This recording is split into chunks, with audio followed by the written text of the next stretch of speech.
केला बेचने वाली चुड़ैल। एक बार की बात है, जादूपुर नाम के एक गांव में करतब दिखाती एक औरत एक रेड्डी के लिए गांव में आती है। आइए आइए मेहरबान कदरदान, खाइए रोहड़ा के ताजे ताजे केले। कभी खाए नहीं होंगे ऐसे केले, पीले पीले केले खाइए।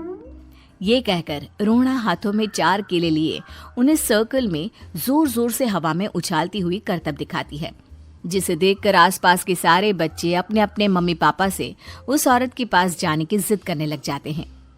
पापा, ऐसा तो सर्कस में बॉल से होता है ना, ये आंटी तो केले से कर रही है। चलिए ना पापा, देखते हैं। रोहड़ा एक पतली सी तार पर चलती हुई केलों से करतब दिखाती है। आते जाते सभी लोग बाहर रुककर उसके करतब देखते हैं और वाह वाही करते नहीं थकते। जैसे ही एक आदमी पास आकर उसे पैसे देने लग जाता है, तब वो कहती है, अरे नहीं नहीं साहब, मैं करतब तो बच्चों के मन को बहलाने के लिए करती हूँ। धंधा तो मेरा केले का है। पीछे देखो मेरी रिड्डी, जो भी मेरे केले खाएगा मेरी तरह चुस्त दुरुस्त और तंदुरुस्त हो जाएगा। पता चलता है क्या कि मेरी उम्र 55 की है। अरे पर ऐसे ठंड के मौसम में कोई केला क्यों खाएगा? ये ऐसे वैसे केले नहीं है साहब, ये शरीर में गर्मी देते हैं। ठंड को दूर भगाए जो भी रोहिणा के केले खाए। पापा, अगर मुझे केले नहीं मिले तो मैं घर नहीं जाऊंगी। तभी उसके पापा कहते हैं कि बेटा, केले ठंड में कभी गर्मी नहीं देते। ये सब कहने की बातें हैं, सामान बेचने का तरीका है इनका। पर पिंकी नहीं मानती। मैं केले खाऊंगी। पिंकी की जिद के आगे नत्थू हार जाता है और उसे केले खरीद कर दे देता है। पिंकी खुश होकर केले घर ले आकर खाती है। अब मैं भी करतब करूंगी, कितना मजा आएगा। जादुई केले। पिंकी पहला केला खत्म भी नहीं करती कि वो बेहोश हो जाती है। दूसरे केले से एक काला धुआं आता है और रोहड़ा चुड़ैल बनकर बाहर निकल आती है। मेरे भूतिया केले बच्चे न खाए, ऐसा हो ही नहीं सकता। जादूपुर वालों, कब तक बचोगे? आ गई हूं मैं रोहड़ा, जिसका कोई नहीं कर सकता सामना।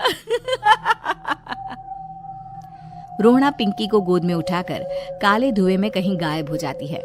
शाम के वक्त नत्थू घर लौटता है और पिंकी को घर में ना पाकर उसकी माँ से कहता है, माँ पिंकी कहाँ है? अरे बेटा, उसे तो तू सुबह करतब दिखाने ले गया था ना, फिर कहाँ वापस आए तुम दोनों? मुझे लगा तू उसे अपने साथ मंडी ले गया होगा। हे भगवान, मेरी बच्ची कहाँ गई? मैं उसे घर ही तो छोड़कर गया था माँ। नत्थू गांव के घर कोने में अपनी बेटी को ढूंढता है, पर उसे वो कहीं नहीं मिलती। परेशान होकर आखिर रो रो कर नत्थू हिम्मत हार कर घर लौट आता है। अगली सुबह रोहड़ा फिर से करतब दिखाने आती है और इस बार पिंकी की तरह रोनी केले खरीद लेता है। 50 रुपए दिए थे पापा ने, सारे पैसों की मैंने केले खरीद लिए हैं। अब मैं भी आंटी की तरह ही करतबबाज बन जाऊंगा। यही सोचते हुए रोनी केले खाता है और पहला अकेला केला आधा खत्म भी नहीं करता कि चुड़ैल उसके सामने आ जाती है। मेरे साथ चलने का समय आ गया है रोनी। ये तो बस शुरुआत है। अब इस गांव के सारे बच्चे धीरे धीरे मेरे कब्जे में होंगे, एक बच्चा भी नहीं बचेगा। ये कहकर रोना रोनी को गोद में लेकर काले धुएं में अदृश्य हो जाती है। इसके बाद हर रोज गांव में से कोई ना कोई बच्चा गायब होता, पर ऐसा क्यों हो रहा है किसी को भी समझ में नहीं आ पा रहा था। रोज की तरह अपनी बेटी पिंकी की तलाश में नत्थू गांव के एक तालाब के पास बैठा रो रहा था। कहाँ गई मेरी पिंकी? शकुंतला के जाने के बाद एक वही तो मेरा सहारा थी। अरे उसकी आत्मा कोस रही होगी मुझे कि मैं अपनी बच्ची को संभाल भी नहीं पाया। नत्थू ये कहता हुआ रो ही रहा था कि तभी तालाब में से उसे शकुंतला की आवाज सुनाई देती है। कहाँ थी तुम शकुंतला? हमारी बच्ची और सारे गायब हुए बच्चे रोहड़ा के कब्जे में हैं। वो बच्चों को जो केले देती है उससे बच्चे बेहोश हो जाते हैं और उसके कब्जे में आ जाते हैं और वो उन्हें ले जाकर काली दुनिया में ले जाती है। पर वो ऐसा क्यों कर रही है?